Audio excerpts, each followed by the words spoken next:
yang nak tunjuk kepada sahabat-sahabat. Alamak, lambat pula proses ni. Terima kasih. Ya. Okey, yang pertama, nampak font ni. Yang pertama kita ada tanda kecil. Kenapa bunyi ni? Kecil.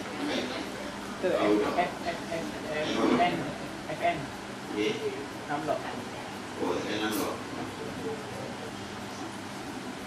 Yang kedua tanda besar. Okey.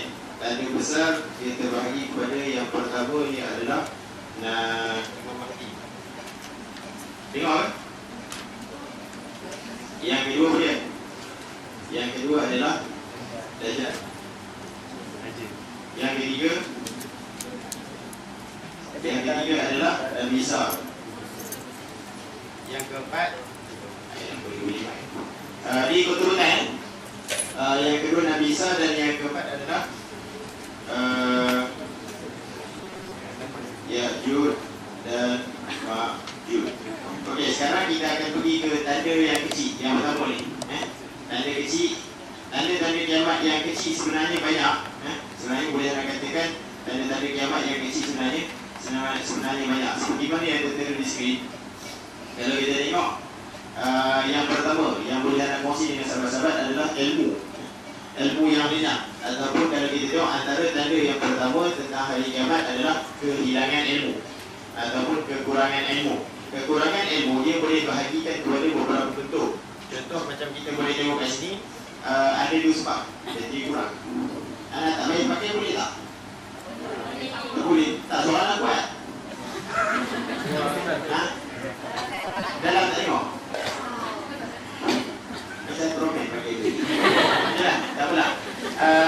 Dalam menceritakan tentang masalah ilmu ni, Allah SWT kata, وَيَرَى الَّذِينَ أُوتُوا الْعِلْمَ الَّذِي أُنْزِلَ إِلَيْكَ مِنْ رَبِّكَ هُوَ الْحَقُّ وَيَهْدِي إِلَى صِرَاطِ الْعَزِيزِ الْحَمِيدِ. Dia kata orang yang diberi ilmu pengetahuan mengetahui dengan yakin, bukan yakin, bahawa keterangan-keterangan yang diturunkan kepadamu dari Tuhanmu mengenai hari kiamat.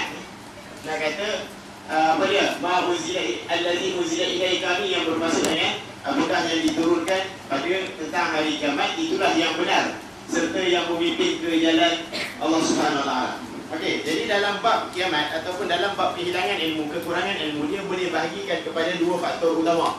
Faktor yang pertama adalah disebabkan ulama-ulama ni mati. Bawah-bawah ni ada hadis dia. Ulama-ulama ni telah mati, iaitu yang pertama. Sebab yang kedua adalah sebab apa ya? Sebab kesesatan.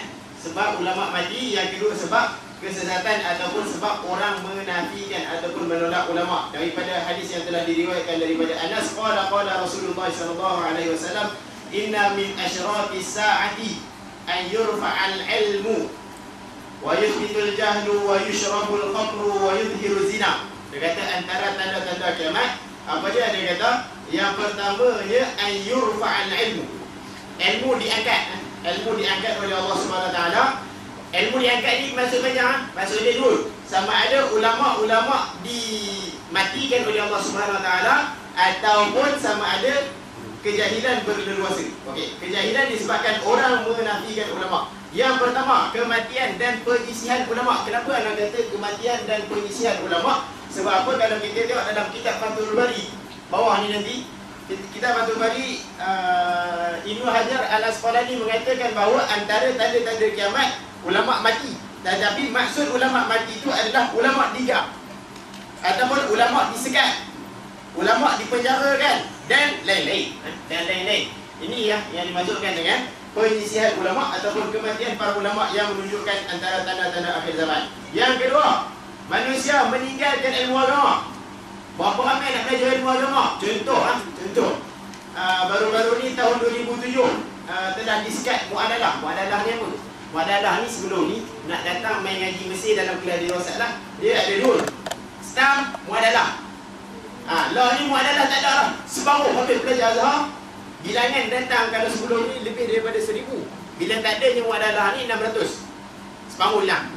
Separuh hilang. Yang tu yang kedua. Yang ketiga, mencaci dan mencerca ulama dahulu.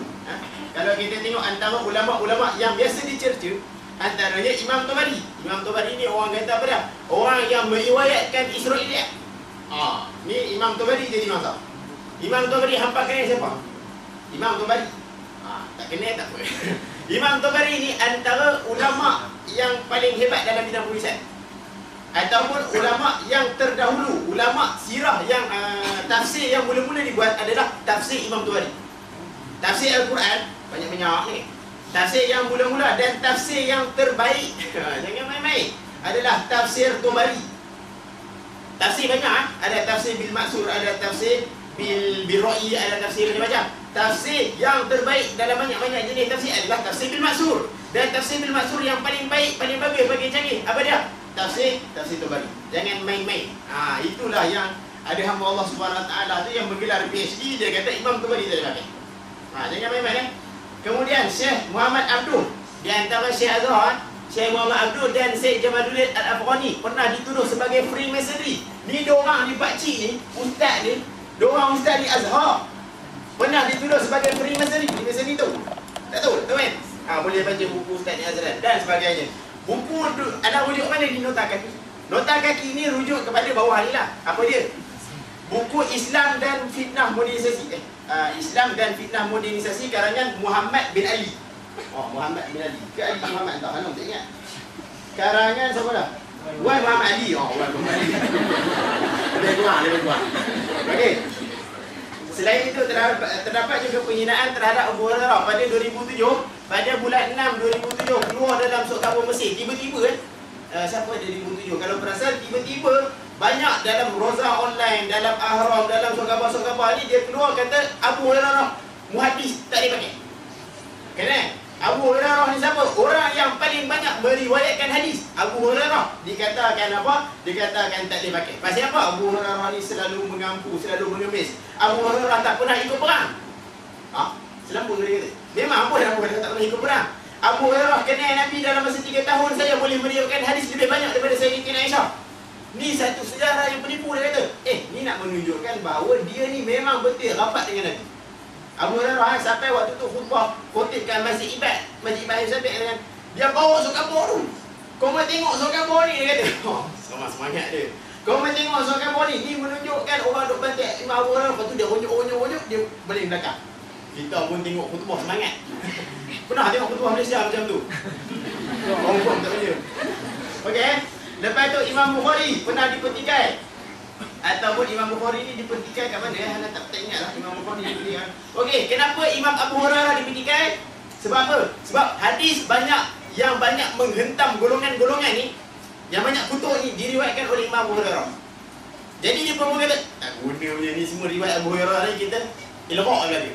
Tu gerakan-gerakan yang mangkuk you La taqumu as-sa'atu hatta yu'lana akhiru hadhihi al-ummah awwalaha. Dia kata takkan terjadinya kiamat sehingga dilaknat sehingga ni silap. Farihana silap. Hatta ya'lana akhiru hadhihi al-ummati awwalaha. Tu bacalah, anda silap bagi. Dia kata takkan berlakunya kiamat sehingga umat akhir zaman melaknat umatnya yang terdahulu. Lah ni dia kata, kita bakar je lah, kita kuning. Ni kau. Orang hari ni duduk mempertikaikan ulama-ulama terdahulu. Ni antara tanda-tanda akhir zaman. Wa idza waqa'a dzalika faman kana 'indahu 'ilmun falyukhrijhu wa man lam yaf'al aljamahu Allahu lijama minar. Nak kata siapa yang ni dia kata, siapa yang mempunyai ilmu hendaklah dia menafikan laknat tersebut. Jadi tugas siapa? Siapa tahu Imam Abu Hurairah ni sikah, kita kena tegakkan.